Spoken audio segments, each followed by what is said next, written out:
What's up, people? Welcome back to Daily Red Devil for all of your latest Manchester United transfer news and talk. I hope everyone is doing well on this Saturday morning. I'm feeling particularly positive. The sun is shining. I'm off canoeing today, which should be quite fun. But before we start today's show, we've got so much to get into. Please do make sure to smash a like on the video. Please do subscribe to the channel if you're new. And do get involved in the comments section. Let me know how you're feeling about all the topics we discussed today. I do look forward to seeing you guys' opinions and thoughts in the comments. So do get involved and let's start on with the show. Now, as I said, there is so much to get into on this show this morning, guys. We've got some news about the takeover. We've got some stories about Mason Greenwood. We've got stories about Donnie Beek, Fred, Maguire, Palestri, Scott McTominay, of course, Rasmus Hojlund, Dean Henderson, Zion Suzuki. Honestly, it's probably one of the most packed shows we've had ever. So do get involved. Do make sure to smash a like and do subscribe. Let's jump straight on into it.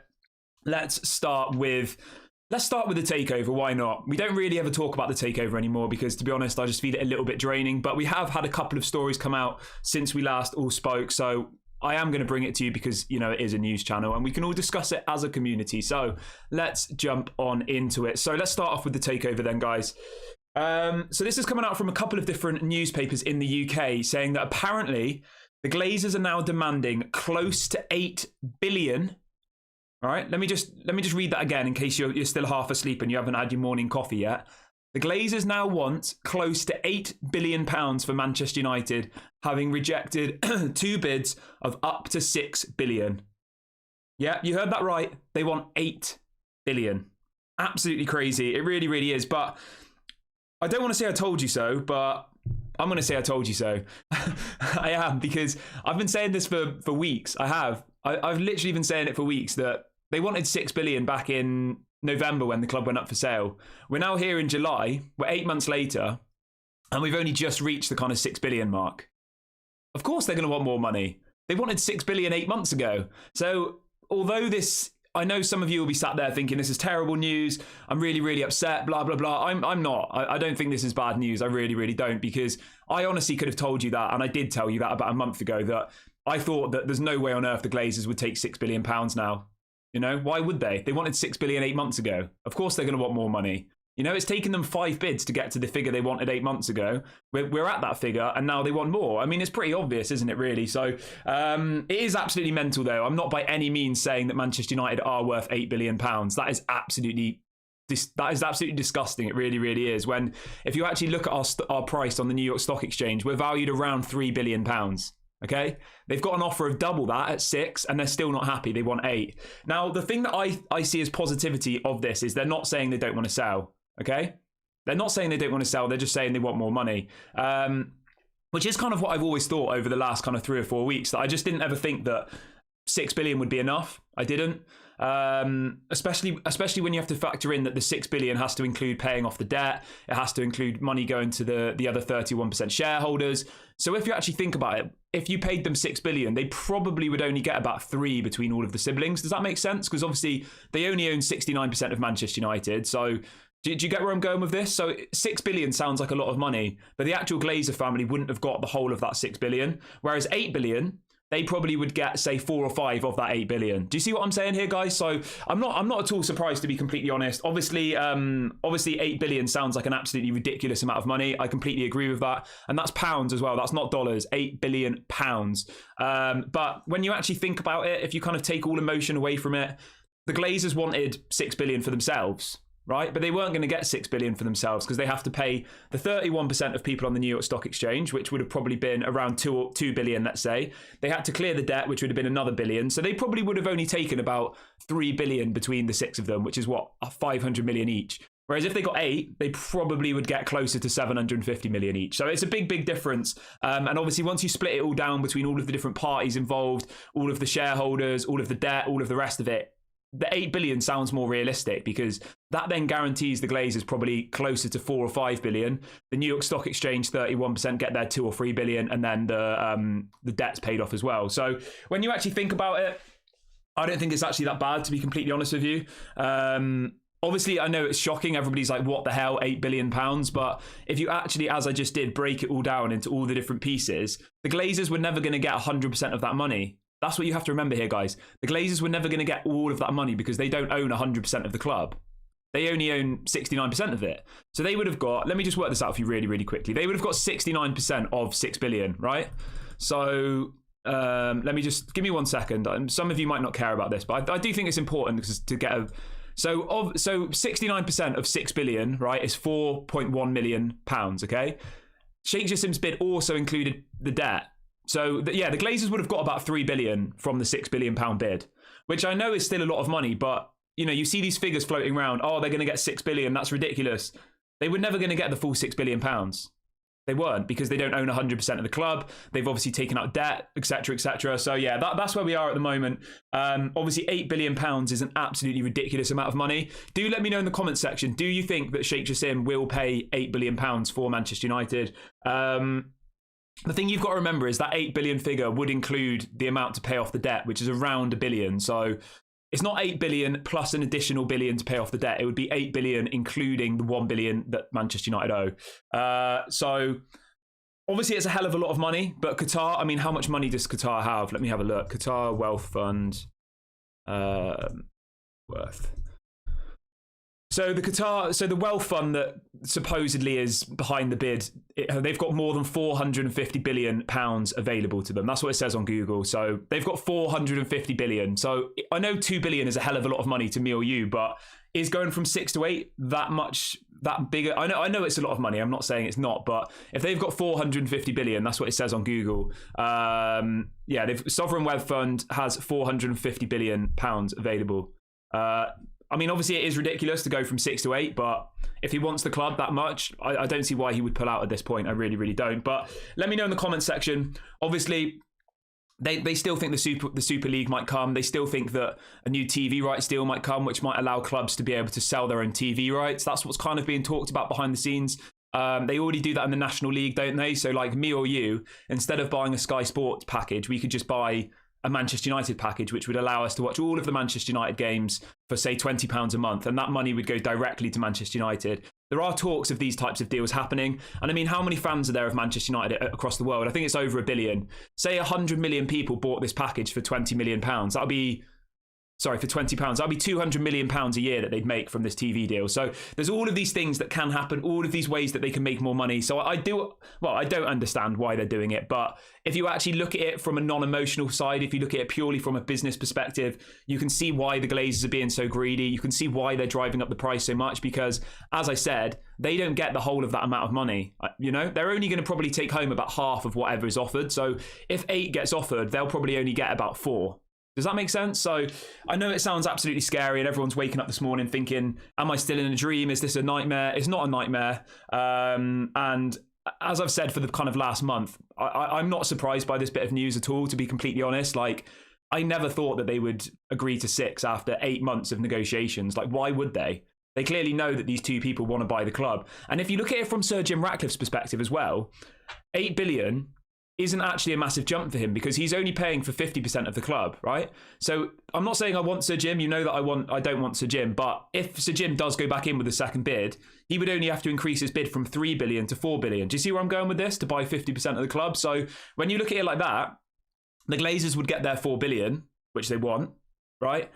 He doesn't have to clear the debt because he's not going to do that. And then, you know, they still own 19% of the club. Does that make sense? So when you actually look at it like that, it doesn't really... the jump in price doesn't actually make that much of a difference in the grand scheme of things, because when you actually take away all the costs and all the other things that are involved in it, the amount of money the Glazers get is a lot smaller. But yeah, let me know how you feel about this one. This story's coming out from 3 different three different newspapers in the UK today. Where is it? Let me have a look. So it's coming out from where are we? Hold on, let me just... So it's coming out from all the kind of Saturday newspapers in the UK that apparently... Let me read out the quote again for you. So the quote says, the Glazers want close to 8 billion. So maybe not exactly 8 billion, around that. The Glazers want close to 8 billion for Manchester United, having already rejected 2 bids of up to 6 billion. Yeah, absolutely mental. It really, really is. People saying in the chat, who will pay that? Who's going to pay that type of money? I don't think that this means that I still think that someone will pay that. I do. I really, really do. Yeah. It's a lot of money, obviously. I accept that. It's a hell of a lot of money, but This is football now, you know? Somebody just offered 300 million for Mbappe. Like, when you think of it like that, you know, they offered him 300 million and they offered to pay him 700 million for one season. So Mbappe's contract for 1 year, including the fee, was 1 billion. Like, just think about that for a minute. One player, 1 billion for 1 year. Like, that's absolutely mental, isn't it? So this is just the way that football's going now, isn't it? And, you know, yeah, it is absolutely mental. It is, of course. I'm not by any means saying that this is, you know, a reasonable price. Obviously, it's absolutely stupid. Like, 8 billion. I mean, what is Manchester United's actual real worth? Let me just Google this for you. I think it's around 2 to 3 billion. So yeah, so if you go on like the New York Stock Exchange website, Manchester United's value for the whole of the club is $3.67 billion. So what's that in pounds? Let me just do a quick check. Dollars to pounds. I think it is important to talk about this stuff though, because otherwise we're just kind of going in, right? So on the New York Stock Exchange, Manchester United is valued at $3.6 billion, right? Which translates into pounds at £2.8 billion. So they've already got an offer for double what it says they're actually worth on the New York Stock Exchange. And normally, the New York Stock Exchange is pretty accurate, isn't it? Then there's another link here. ESPN is saying they're worth 3 billion. Yeah, so let's just say £3 billion. Around that kind of price is what the internet, what the New York Stock Exchange, what the financial experts actually value Manchester United at. And they've got double that already. They've got double that offered to them and they're still not happy. Like, at the end of the day, we've seen how the Glazers act around Manchester United. We all saw him after, was it after the Arsenal game? And everyone's chanting Glazers out and he's just there having a laugh with somebody. Like, they literally do not care. Like, they don't. And protests will keep happening. Protests are going to keep happening as soon as the season starts. Obviously, we've got our first game against Wolves 2 weeks on Monday. There will be protests, and I imagine that games will start getting called off. The Glazers do have to leave. There is absolutely no doubt about that. But they're just being greedy. They really, really are. And as Ryan says in the chat, what's to say that, you know, they don't get this bid of 7 or 8 billion, say, and then they say, oh, actually, we've decided we're worth 10 now. You know, there's no stopping at this. It's like, say, when you're going to buy a house. I don't know if you guys have ever bought a house, but you have to have this figure in your head and you can't go past it because otherwise the seller knows that you're weak. You know, if you offer £100,000 for a house, say, yeah, and then the estate agent says they like your offer, but they want 125. You know, maybe you do that once, but if you keep doing it over and over again and you put in 5 bids, which is what's happened, they know that you're weak and they'll just keep taking you for a mug. So there has to be a line drawn in the sand here. Obviously, Sheikh Jassim's last bid was supposedly the best and final offer, and that was it. But yeah, who knows? Right, really, really quickly, we have got over 600 people watching now, which is absolutely amazing. Please do smash a like on the video really, really quickly, everybody. It really helps to bring more people into the chat. So please do smash a like on the video, and please do subscribe to the channel if you are new. We're less than 30 subscribers away from 7,000 subscribers now, guys. So go and subscribe really, really quickly. Let's see if we can hit 7K by the end of this video. That'll be a massive achievement. Please smash a like, please do subscribe, and let me know in the comment section how you feel about this, how you're feeling about the takeover. There is one other bit of takeover news that I want to bring to you really, really quickly. Now, this was coming out last night from Sky Sports, and Sky Sports are reporting the following: that the Manchester United board. Sorry, where is it? There we go. Okay, so this was coming out from Sky Sports last night on the Manchester United takeover, and they are reporting that there is expected to be developments on the sale of Manchester United after the team return from their pre-season tour next week. So for anybody who's unaware, obviously our last game of the pre-season, I believe, is on Monday against Dortmund. We'll then be flying straight back to the UK, and Sky Sports are reporting that next week there should be some updates, because ultimately the thing you have to remember is the Glazers will want to at least put some information out before the season starts. They won't want protests. I know we say they don't care, but it still doesn't look good for Manchester United. It doesn't look good for potential brand deals. It doesn't look good for sponsors. So we are expecting some sort of news to come out next week. But just to give you all of the reporting, not to be kind of one-sided, in this interview on Sky Sports, his name's Sky Cave. He's a good journalist. I like him. He also did say that the information he's getting at the moment is saying that from what he's hearing, it does look more likely that the Glazers will be still involved in some capacity. That was what he was reporting, okay, yesterday on Sky Sports. Obviously, we'll have to wait and see if that becomes true. But with this news that they want even more money, I guess it could just be a bargaining power, couldn't it? It could be saying, Sheikh Jassim, either you cough up more money or we might stay. You know, it's a threat, isn't it? It's a threat that they'll put out there publicly. they'll say, unless you're willing to cough up a bit more money, we think Manchester United will be worth 10 billion in 3 years, so we want more now. At the end of the day, right, this is the most ridiculous thing that what the Glazers are doing. They want the price based on what Sheikh Jassim can turn it into, right? Does that make sense? So it's like if you buy a house, right, and it's completely run down, it needs so much work doing to it, but the estate agent says, the house is really cheap because you need to fix everything, but if you spend about 100 grand on it, it will probably be worth 200 grand more, right? And you say, okay, well, it's a lot of work. Let's do it. I'll buy the house. I'll take the risk. The Glazers want the price for the house and what it will be worth once you've done all the repairs. They're not selling it at the price it's worth now. They're selling it for the price that it'll be worth once you've spent all the money, once you've done all the repairs, once you've put all the love into this house. Like, that's what they're trying to do. And that's the bit that really, really upsets me, because the fact that they haven't put a single penny of their own money in over the last 18 years, and now they're trying to sell it for the price at which it will be worth if Sheikh Jassim runs the club properly. That's the bit that really frustrates me. But it is what it is, isn't it? At the end of the day, as I said, there will be protests, games will be called off, and it's not going to end until the Glazers go, that's for sure. Obviously, there's the 1958 group, who I have a lot of respect for, who organise all the protests in Manchester. The protests will keep happening 100% until the Glazers leave the club. And I know people say, oh, it's not going to make any difference, they don't care, but people need to have their voices heard. And I do, as long as protests are peaceful, they have my full support. I have no issue with it. Yeah, at the end of the day, though, if Sheikh Jassim does play 8 billion, that is, the thing for me is, it means that maybe there'll be less money then to spend on players and stuff, because ultimately his plan was never to spend 8 billion. It was 5 or 6. So that's the only bit that concerns me. If they push the price so high, does that then mean that Sheikh Jassim or whoever it might be then doesn't have the budget to build a new stadium? Let's just run through this really quickly, right? Say that they sell the club for 8 billion. Yeah, that's what they're supposedly wanting now. 8 billion. 3 billion for the stadium, that's 11. You probably need another half a million for players, that's 11.5, and then another $500 million for infrastructure. It's going to be, within Sheikh Jassim's first year, if he commits to all of his promises, it's going to cost him about 12 or 13 billion. And that's just to kind of buy the club, build the stadium, and buy some players. Like, it's absolutely mental, isn't it? It's crazy money. Yeah, there is no way on earth that the club is worth 8 billion. Obviously, we've just all Googled together from the New York Stock Exchange, them valuing it at 3. Absolutely mental. And as I said, the protests will just keep coming. They'll get bigger and bigger. Games will start getting called off. Remember what happened at the Liverpool game? That got called off, didn't it? That will keep happening 100%. And the thing that upsets me the most about that is what Erik ten Hag is doing on the pitch is so positive. And I just worry that, how is that going to affect our season? Protests need to happen, but it's not going to do us any joy on the pitch, is it? Let's be completely real here.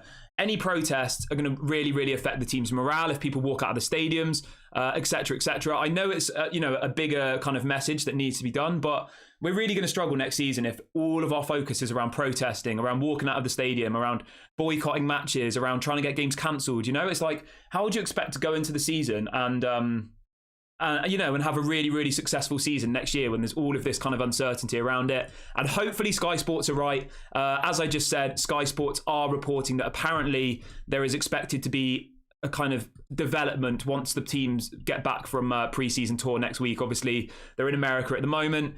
I always said that I didn't think the Glazers would announce anything whilst they were on tour in America. They're still having their final little bit of ego, aren't they?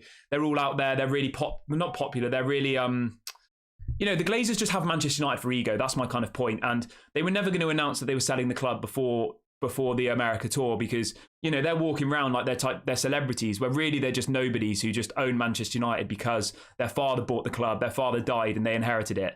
They are literally like nobodies to us, aren't they? If they didn't own Manchester United, it's not like they're really successful singers or musicians, or it's not like they're David Beckham, who's like a legend, isn't he? They're literally nobodies, and they just want to hold on to it just for their own ego. That's the bit that really frustrates me. We're a football club. We need to be run properly. We don't want people here who are just leeching off us.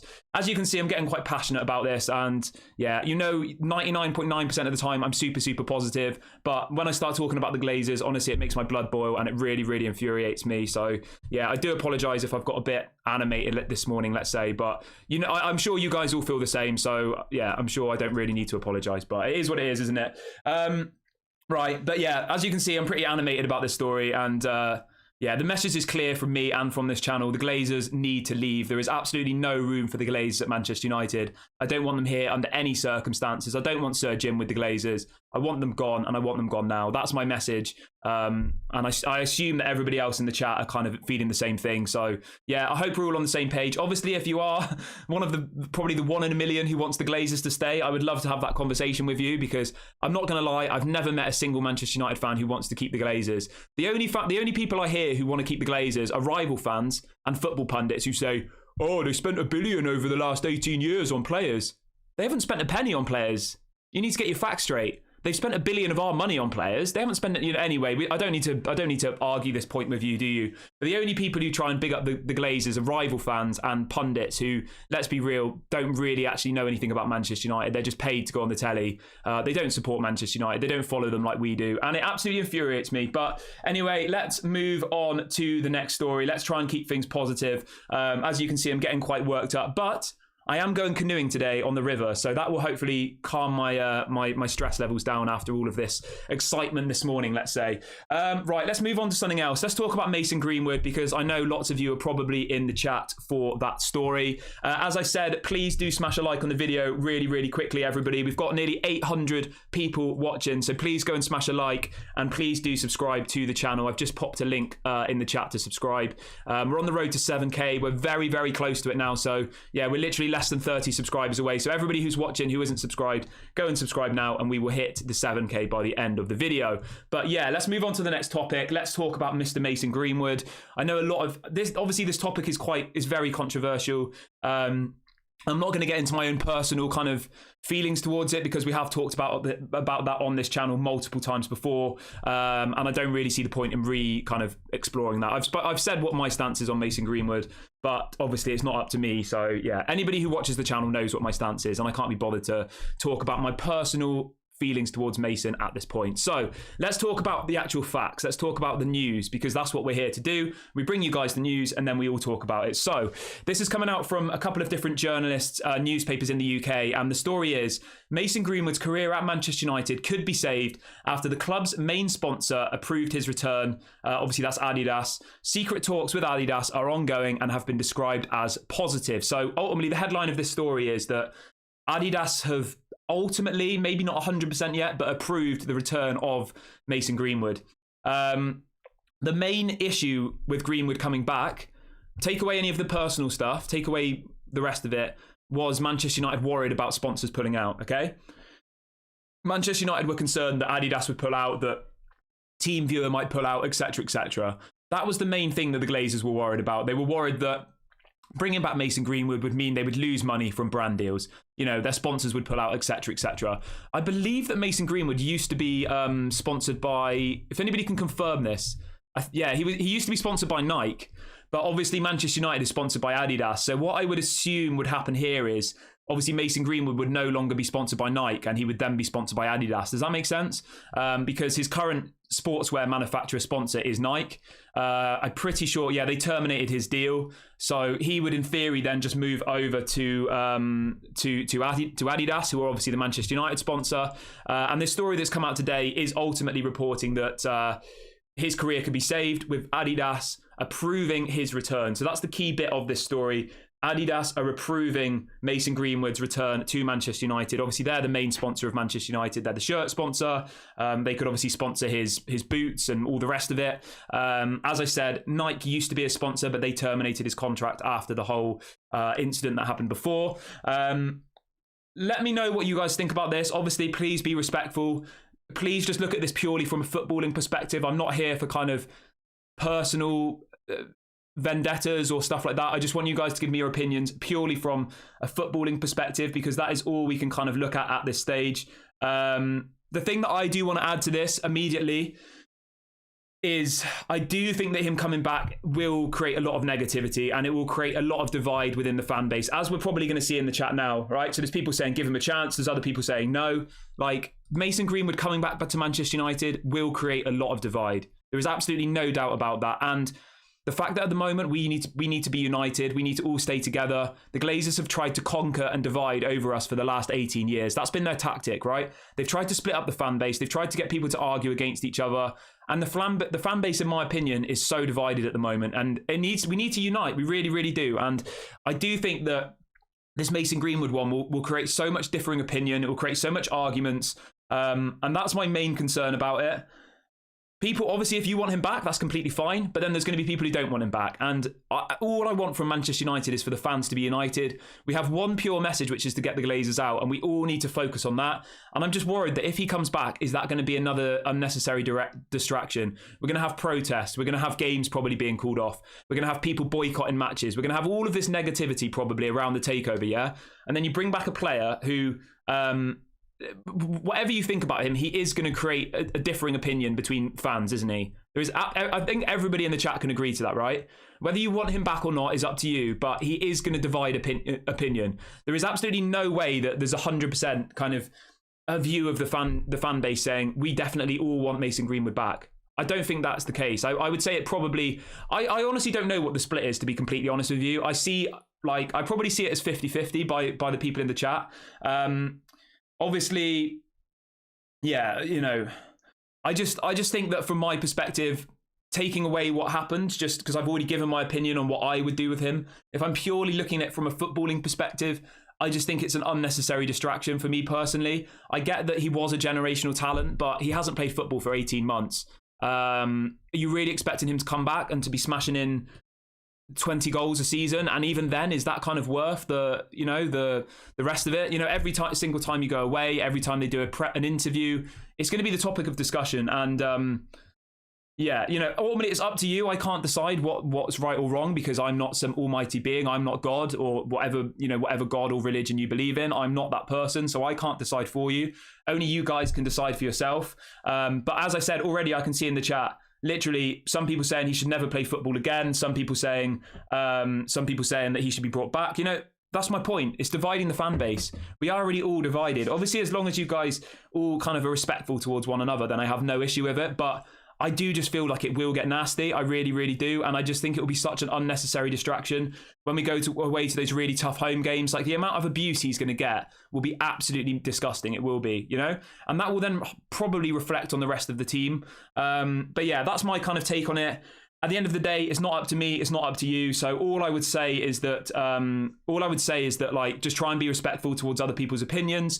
You can have your own opinion. You can, you know, as long as you are respectful towards others, I have absolutely no issue with it whatsoever. I'm not going to do a poll about it, guys, because I just don't really see the point. I think it's a bit disrespectful personally, but I can see in the chat that ultimately it looks about 50-50 between kind of people. So maybe we will do it on another stream, maybe, but until the club make a decision, I'm not going to do a poll, okay? But that's just my own decision. I'm not willing to do that. But the key headline here for everybody who's just joining, just to summarize this bit of the show, is that apparently Mason Greenwood's career at Manchester United could be saved after the club's main sponsor Adidas has approved his return. So at the end of the day now, if Erik ten Hag wants him back, which we believe he does, obviously the Glazers must want him back, otherwise they would have got rid of him a long time ago. The main sponsor has now approved. I mean, who else really needs to approve it? You know, they don't have to ask permission from the Premier League because he was found, well, he wasn't found not guilty. The case was dropped, okay? So everyone has to be very, very clear about that as well when you're getting your opinions across. He wasn't found not guilty. The case was dropped. It's not the same thing. But anyway, let's not get too in-depth into this because I do just think it's, yeah. I think the only way that he does come back now is if there's some sort of interview. That's what's kind of being reported amongst certain people, that, you know, him and his partner, it might even be his wife now, I don't know, the alleged victim, who obviously he now has a child with, if they do some sort of interview, then maybe that's how he'll kind of come back. But again, I don't know. It's all hypothetical at this point. But the key bit of this story of why we're talking about this is that apparently Adidas has approved his return to Manchester United. Obviously, Adidas are the biggest sponsor of Manchester United. I don't know how much the deal's worth. It's probably worth, what, 500, 600 billion pounds. Let me have a look for you. I know people like to know the exact facts. I had a couple of people yesterday just like So Manchester United are paid £75 million a year by Adidas. So Adidas have approved it. They're the main sponsor. It's a 10-year deal with Adidas. It expires in 2 years. So yeah, there you go. The biggest sponsor of Manchester United have approved the deal. So whatever you guys think about it personally, it looks like it's edging closer and closer to him coming back, if I'm completely honest. I don't know whether maybe they'll loan him out for a season. Again, we're not too sure. But from what has been reported, he doesn't want to leave England, which is completely fair enough. He's just had a baby a couple of weeks ago, right? He doesn't want to leave England. He wants to stay in England. So maybe he'll be loaned out to a Premier League club.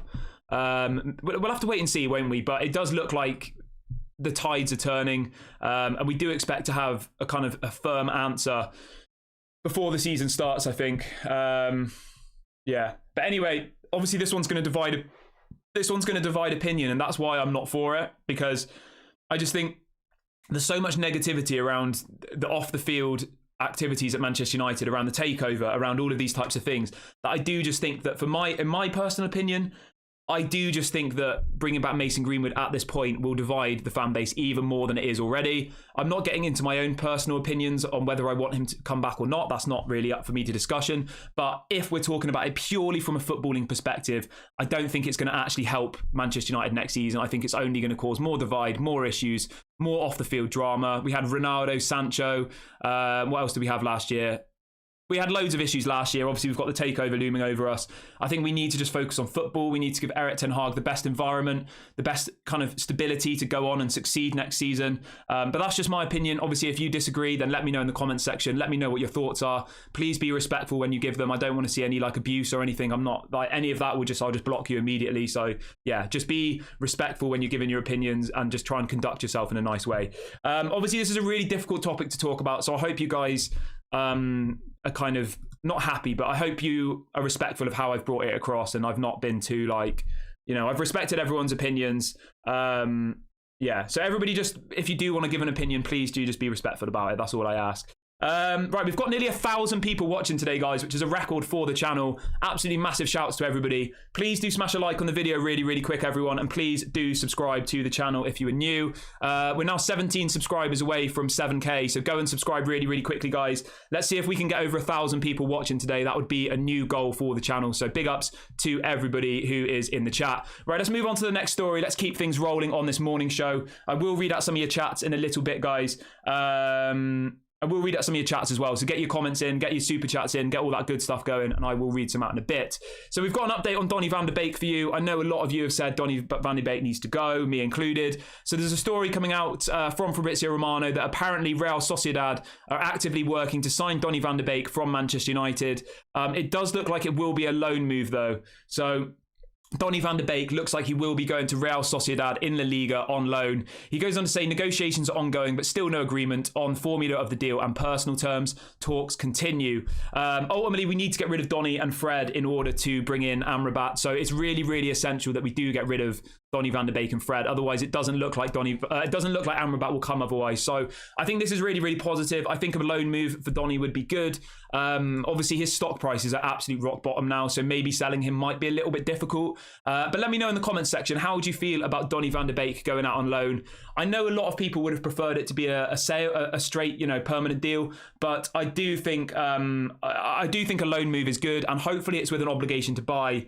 It's a loan move with a purchase option. So it looks like Donnie will go out on loan to Real Sociedad on loan with an option to buy. Obviously, we don't know how much the money is at this point, but I just wish Donnie all the best. Obviously, I'd rather he was just sold immediately. But as I just said, how many clubs in world football are going to take a risk on Donnie van de Beek at this moment in time? I would say the only one would be Ajax, to be completely honest with you, who are willing to actually buy him. So a loan move, I think, is okay. Let's see if we can get this deal done. Let's see if Donnie can go out on loan. And as always, with all of our players, no matter what my personal feelings are towards them, I wish him all the best. I hope he goes and has a good career. I really, really do. He's still very, very young. You've got to remember Donnie van de Beek. And I do feel like his career at Manchester United has kind of ruined him. He's only 26.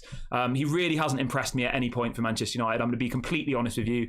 I did like him before he came. I was quite excited about him joining Manchester United, but yeah, I don't know. Let me know in the comment section, guys. What do you think about Donnie van de Beek?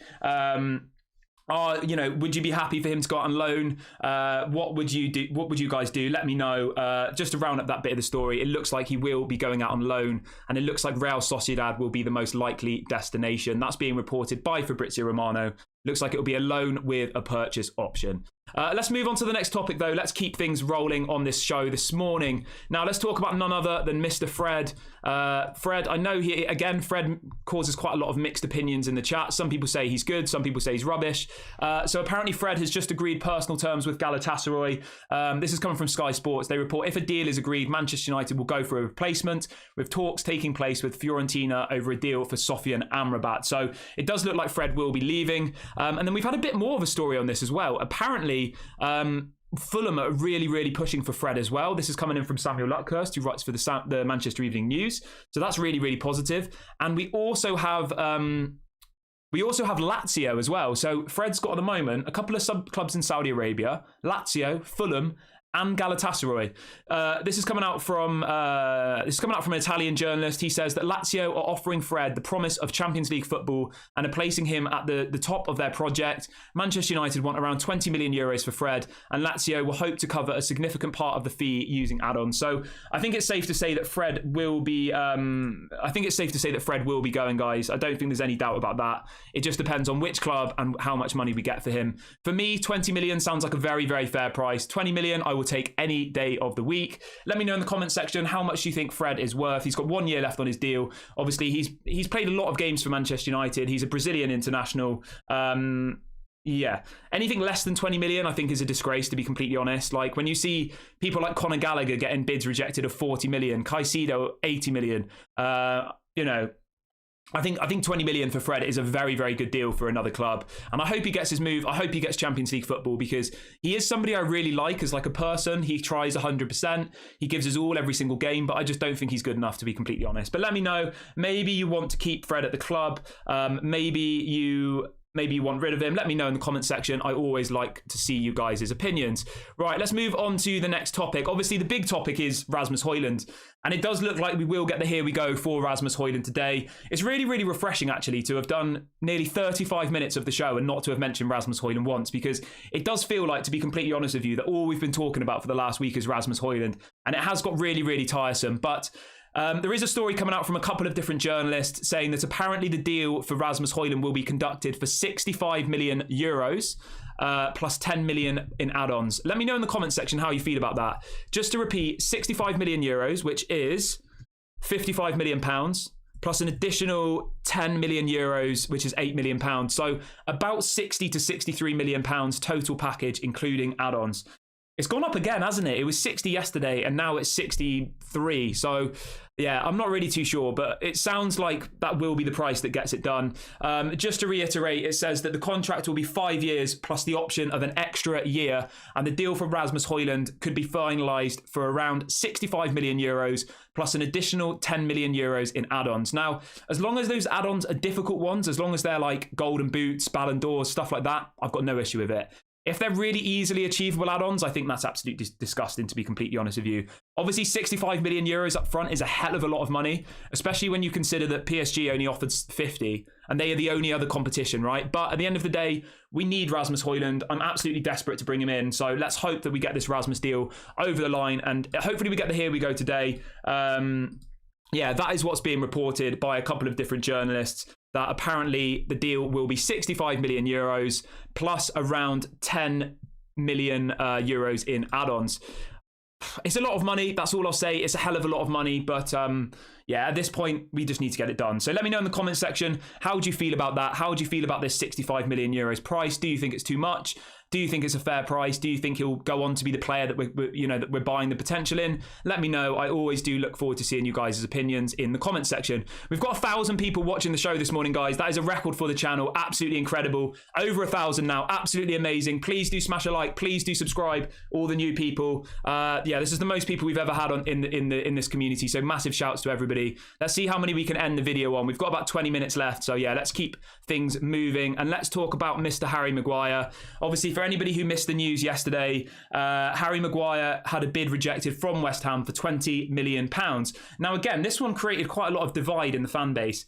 I was quite passionate about this story last night. I said we should have taken the 20 million, absolutely ridiculous, right? And I had so many people in the comment section after the video went live giving their opinion, which is obviously fine. That's what this channel's for. But they were like, you're an idiot. Like 20 million, it's a disgrace. He's worth 40, he's worth 50, and like. I honestly, I tried to explain my reasoning to people in the comments, but I think just a lot of people just kind of throw out abusive comments and aren't willing to hear other sides to it, which is what it is, isn't it? So apparently Harry Maguire would like to play for a bigger club than West Ham. That's what's coming out from the Times in the UK. Harry Maguire says he would prefer to play for a bigger club than West Ham. I mean, come on, Harry. Like, who is a bigger club than West Ham? You're not going to play for Chelsea. You're not going to play for Arsenal. You're not going to play for Liverpool. Maybe Tottenham. But are Tottenham really a bigger club than West Ham? I don't know. I'm not sure if they are. Let me know in the comments section. Are Tottenham a bigger club than West Ham? They've got a bigger stadium. They've got probably a bigger budget. But I honestly think that West Ham have won more trophies, haven't they, in the last few years? So yeah, apparently he doesn't want to play for West Ham. And then just to follow on from this as well, all the people spamming the chat yesterday, oh, you're an idiot. It should be 40. It should be 50. And I said, West Ham aren't going to pay 40 or 50 million pounds for Harry Maguire. It's all good and well you saying, I think he's worth 50 million.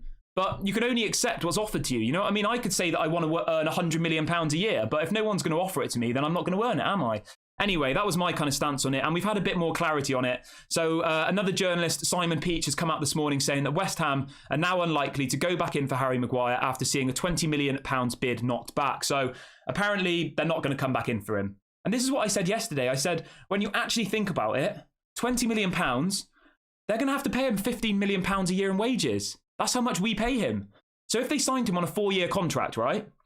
4 times 15, how much is that? 60. So his contract will be worth 60 million and they pay 20 million for him. It's an 80 million pound contract, total package. So when you actually break it down like that, nobody in world football is going to pay Harry Maguire. Sorry, nobody's going to give him 40 or 50 million to Manchester United and then be expected to pay 15 million a year in wages. It's never going to happen. So, yeah, that's the issue. It's the Harry Maguire's wages.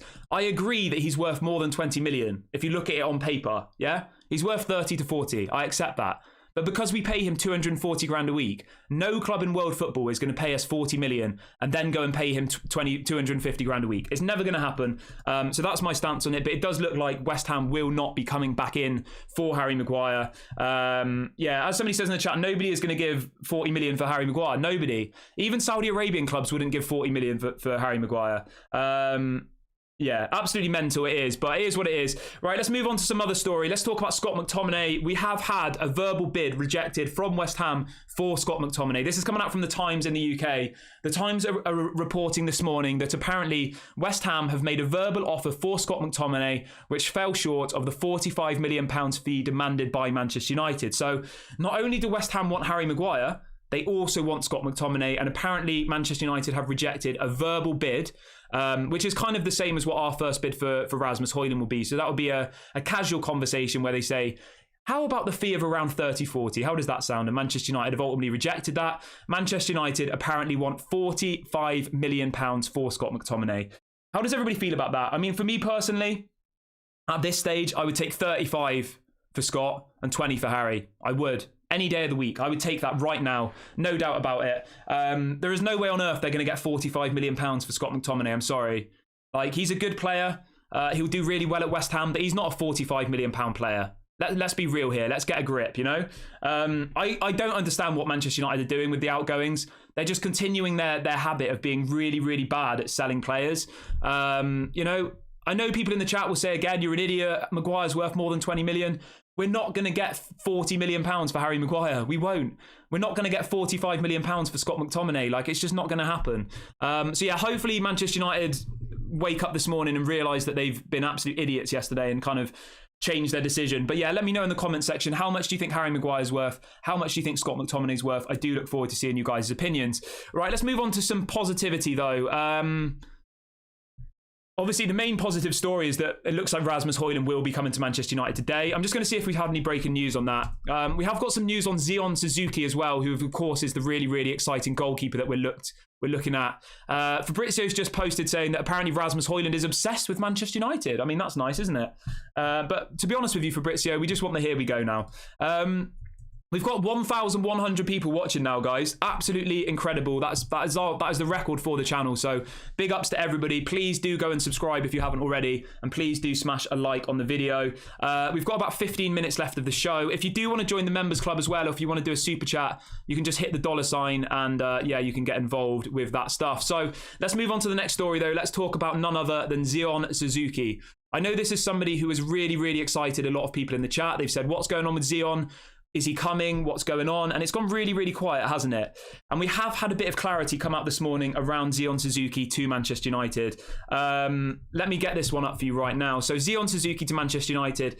This is coming out from Samuel Luckhurst in the Manchester Evening News. He is reporting that Manchester United have held discussions with Zion Suzuki, but he'd probably be sent out on loan.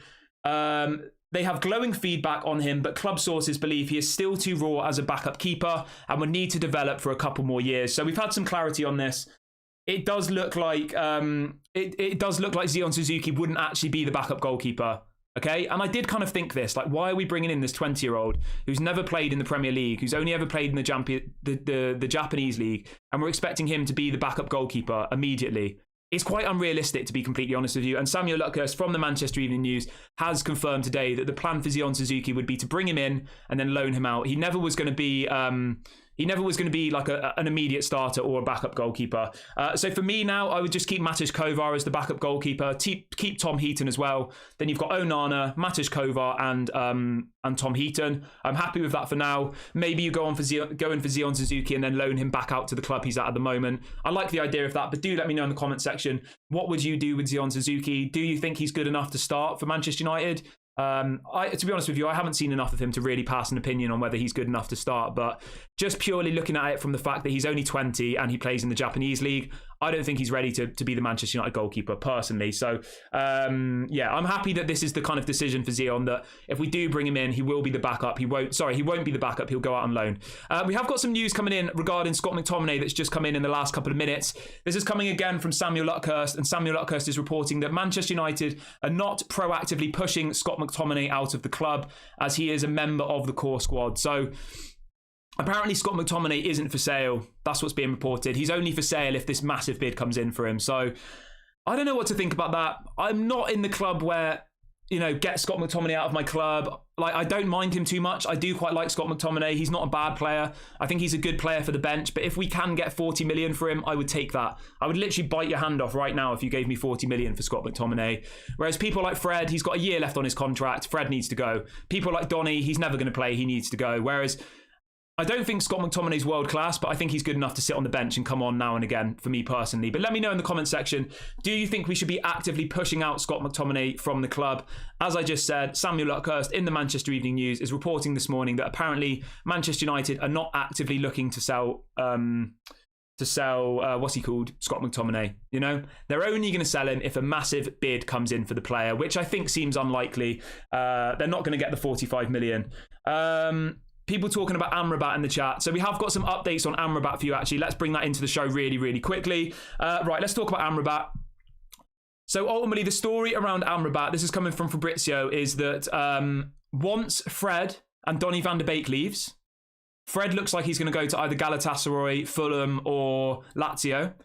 Once Fred and Donny van de Beek leaves, we will then push for Amrabat. So it does look like Amrabat will come, but we are waiting to get rid of Fred and Donny van de Beek. The only issue I have with this is if we miss out on Amrabat, I'm going to be absolutely devastated. I really, really am. He's absolutely essential to the way we play football next season, in my opinion. We need Amrabat at all costs, 100%. So yeah, hopefully we get this deal over the line. But as I said, Fabrizio is reporting that until we get rid of Donny, until we get rid of Fred, he's going to stay. Do you know what's really, really funny, actually? So there's a journalist called Jamie Jackson, who is somebody who I do like. He writes for The Guardian and The Observer, Manchester-based journalist. Now, this is what we spoke about yesterday, where you have to take bits of news with a pinch of salt. So Jamie Jackson came out last night saying that apparently Amrabat is going to cost £50 million. And as you can imagine, he was literally getting bombarded by comments saying, 50 million? Fabrizio said 2025. All these other journalists have said 2025. And then he really, really quickly, within about an hour, changed the article to 30. So like that's the thing that I always say about like journalists and stuff, and that's why I think channels like this are important, because we bring you the news and then we all discuss it as a community, and we can all kind of come to some sort of decision on whether the news that's being reported is actually accurate. And this was a prime example. He put out this story last night saying that Amrabat will be sold for £50 million, and everyone said 50 million. And then within about 20 minutes, the story got changed and it went to 30 million. So yeah, I just thought that was kind of funny. Everybody in the chat's asking about Rasmus Hojlund. I mean, Rasmus Hojlund, I don't want to say it's 100% going to happen, but yeah. All of the news that came out last night around Rasmus Hojlund was ultimately saying that a deal will be concluded for 65 million euros, which is 55 million pounds, plus around 10 million euros in add-ons. The deal will be worth about 60 million pounds, guys. I do think we'll get the here we go either today or tomorrow. The only thing you've got to remember is apparently Manchester United don't work on the weekend. They're all off down the pub. John Murtough and Richard Arnold don't seem to work on the weekend, do they? They seem to take the day off. So, yeah, I don't really know. I hope and I pray we get it done today. But knowing Manchester United, I wouldn't be surprised if it's Monday, because we never seem to do any work on the weekend. We're all sat down the pub. We have got All right, we've got some breaking news coming in, actually. Manchester United have issued an update on Kobbie Mainoo. Everybody brace yourselves for this. This is literally coming in the last couple of minutes. I know loads and loads of people in the chat have been spamming. What's going on with Kobbie Mainoo? Is he okay? Okay, that's all right. This isn't good. So this is coming in from Manchester United's direct website. It says Manchester United can confirm that Kobbie Mainoo has suffered an ankle injury during the match against Real Madrid on tour. He has flown home from the tour to the UK, where further assessment of his injury will take place before a medical decision on the next steps. So yeah, it's something to do with his ankle. That's really, really sad. I'm honestly absolutely gutted. I'm gutted for him. So anybody who just missed that, Kobbie Mainoo has apparently got an ankle injury. Manchester United have just reported. They don't know what the extent of the injury is, but he has just flown home to the UK from the tour, and he will not feature in any of the games for the rest of the tour. It says the club wish him a speedy recovery. They don't know the extent of it, but yeah, Kobbie Mainoo is out. Obviously he's only 18. He's written, Kobbie Mainoo has said, I'll be back stronger and in no time. Thanks for your messages of support. Manchester United can confirm that Kobbie Mainoo has suffered an ankle injury and he has flown back from the tour, where further assessment of his injury will take place before a medical decision on the next step. So that isn't the news that we were hoping for, to be completely honest with you. He was apparently in the squad to go to the game, but maybe the injuries got worse. So yeah, it looks like Kobbie Mainoo will not feature against Dortmund, and I imagine will probably be out of the squad for the next kind of couple of weeks is my guess. But I'm not really sure how long ankle injuries usually set you out for. If anybody in the chat knows anything about ankle injuries, I assume it's not going to be like a week or two. It might be a couple of months. Somebody's saying it looking like a fracture, ligament, it will heal, he's young. Yeah, he's only 18 years of age at the end of the day. He will probably heal very, very quickly. Obviously, he'll have the best medical staff at his disposal. So yeah, obviously it's very, very sad, and we wish Kobbie Mainoo a fast recovery from his injury. He is one of the players that I thought was going to break through into the squad next season. He is one of the players that I was most excited about from the youth academy. So yeah, that is a bit disappointing, to be completely honest with you, but there's not really too much we can obviously do about that, to be completely honest with you. I am absolutely gutted though. As soon as I started reading that out, I felt this feeling inside of me. I can't really describe the feeling, but I just kind of went all cold and just a bit like sad inside. And yeah, I just feel gutted for the kid. I really, really do. Like, Ten Hag has said that he absolutely loves the player. He looked really, really good against Arsenal and all of these teams, all of these massive clubs. 18 years of age. This was his season. And let's just keep our fingers and toes crossed. Okay, so we've got a bit more updates on it, actually. So we have had a bit more clarity. Here we go. So this is on Kobbie Mainoo. It says Manchester United can confirm that he suffered an ankle injury. The midfielder is expected to be ruled out for the first part of the 2023-24 season. So it looks like he'll be out for, I don't know what the first part of the season means. If anybody in the chat knows what that means, let me know. I guess that means the first couple of months. Yeah, Fabrizio Romano is also tweeting it as well now. He said, so this is coming up from Fabrizio. This is breaking news in the last minute. He says that it's an ankle injury. He's expected to be ruled out for the first part of the season. Manchester United will now push to sign a new midfielder in the next weeks.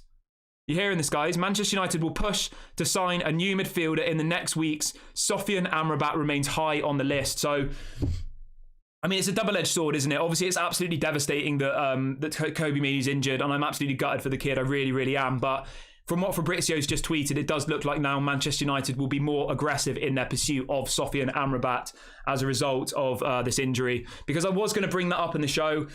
Somebody had said that apparently Manchester United were waiting to see the extent of Kobbie Mainoo's injury before they decided whether to go for Sofyan Amrabat. But as we've just said, it looks like he'll be out for the first part of the season with an ankle injury. And Fabrizio has just reported that Sofyan Amrabat, he says Manchester United will now push to sign a new midfielder. In the next weeks, Sofyan Amrabat remains high on the list. So yeah, obviously I'm absolutely gutted for the guy, but hopefully this means that Manchester United kick into gear, because yeah, really, really sad about that.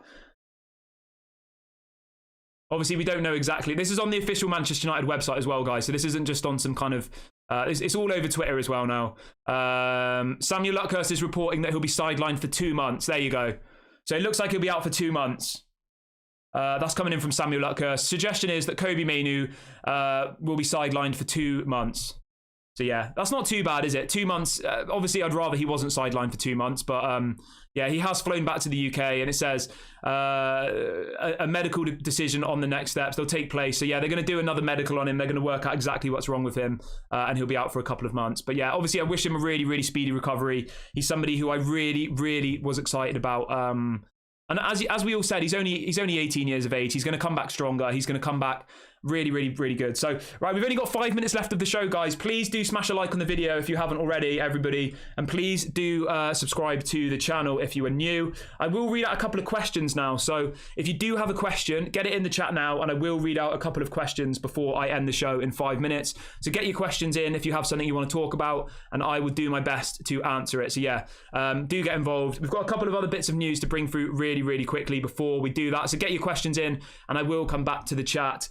Anybody who's joining late, I'll do a really quick summary of what we've spoken about on the show. So I'm just going to power through this, guys, all right? So there's a story coming out that the Glazers want £8 billion for Manchester United now. Another story coming out that Adidas have approved Mason Greenwood coming back to Manchester United. Also, Fred looks like he's either going to go to Fulham, Galatasaray or Lazio. Donnie van de Beek looks like he's going to move to Real Sociedad on loan. Rasmus Hojlund deal looks like it will be concluded today or over the weekend for around £60 million. Maguire wants to move to a bigger club than West Ham. Scott McTominay isn't being actively pushed out of the club, and Manchester United reportedly want at least £45 million for him after rejecting a verbal offer from West Ham. Zion Suzuki will be brought in as a goalkeeper, but only for a future goalkeeper. He's not going to be a direct backup. He'd be loaned out immediately. Those are all the different topics that we've kind of spoke about on today's show. I will read out a couple more questions before we end. So Simon says, what do you think the takeover announcement will be this week? I wouldn't be surprised if they want another round of bidding. I wouldn't be surprised if next week we get the announcement that they want another round of bidding. The amount they want hasn't been met, something like that. That would be my guess.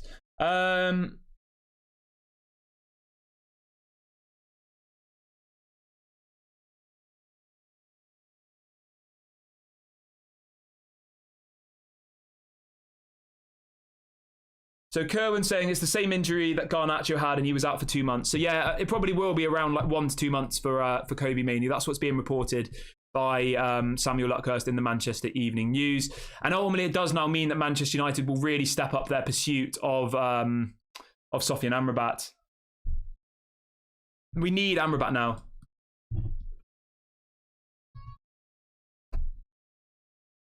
It's absolutely essential that we bring in Sofyan Amrabat. There is absolutely no excuse now. Right, this feels like a really, really good place to wrap up the video, guys. It's been an absolutely incredible stream this morning, the best one we've ever had on the channel. If you are new, please do subscribe to the channel. We're live every single day at 8 AM and 6 PM UK time. If you're joining late, please just kind of go back to the beginning and you can watch back on repeat. I do ask that everybody smashes a like on the video before you leave. It's completely free and it really, really does help the channel to grow. So please do both subscribe and like on your way out. This has been Daily Red Devil. Thank you so much for watching. I hope you have a lovely Saturday, whatever you're up to this weekend. And I'll speak to you guys later. Lots of love and peace out.